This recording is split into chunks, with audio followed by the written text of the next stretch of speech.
इन दिनों अफगानिस्तान की बात हर तरफ हो रही है। तालिबान ने वहां तख्ता पलट कर दिया है और पूरे अफगानिस्तान पर कब्जा कर लिया है। वहां से राष्ट्रपति देश छोड़कर फरार हो चुके हैं। तमाम देश अफगानिस्तान से अपने लोगों को निकालने में लगे हैं। इसी अफगानिस्तान की राजधानी है काबुल।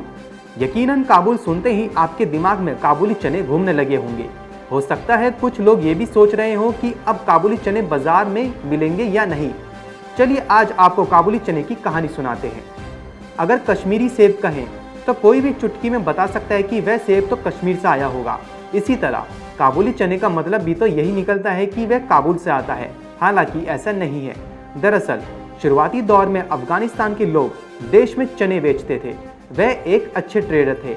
उन्हीं के नाम पर उनकी तरफ से बेचे गए चने को लोग काबुली चने कहने लगे और धीरे धीरे सफ़ेद चनों को काबुली चने के नाम से जाने जाना लगा। यानी ये चना उगते तो भारत में ही है, बस उनका नाम काबुली चना पड़ गया क्योंकि शुरुआती दौर में इसे अफगानी ट्रेडर्स बेचते थे। काबुली चने का अफगानिस्तान से सिर्फ नाम का ही रिश्ता है।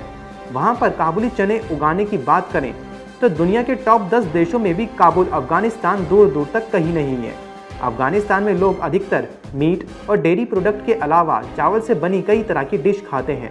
उम्मीद है कि अब बहुत से लोगों को ये भ्रम दूर हो गया है कि काबुली चना काबुल से आते थे और अब वह ही महंगे हो जाएंगे। कारोबारियों की माने तो अफगानिस्तान से बड़ी मात्रा में ड्राई फ्रूट्स का आयात किया जाता था। पिछले करीब 15 दिनों से ये आयात बाधित हो गया है। इसकी वजह से अफगानिस्तान से पिस्ता, बादाम, अंजीर, अखरोट जैसे कई ड्राई फ्रूट नहीं आ पा रहे हैं। सप्लाई घट जाने की वजह से जम्मू कश्मीर में ड्राई फ्रूट्स के दाम बढ़ गए हैं। हालांकि बहुत से विशेषज्ञों का ये भी मानना है कि ड्राई फ्रूट्स के दाम बढ़ने का अफगानिस्तान से कुछ लेना देना नहीं है, बल्कि ये सिर्फ कारोबारियों की मिलीभगत है ताकि कीमतें बढ़ जाएं और मौके का फ़ायदा उठाया जा सके।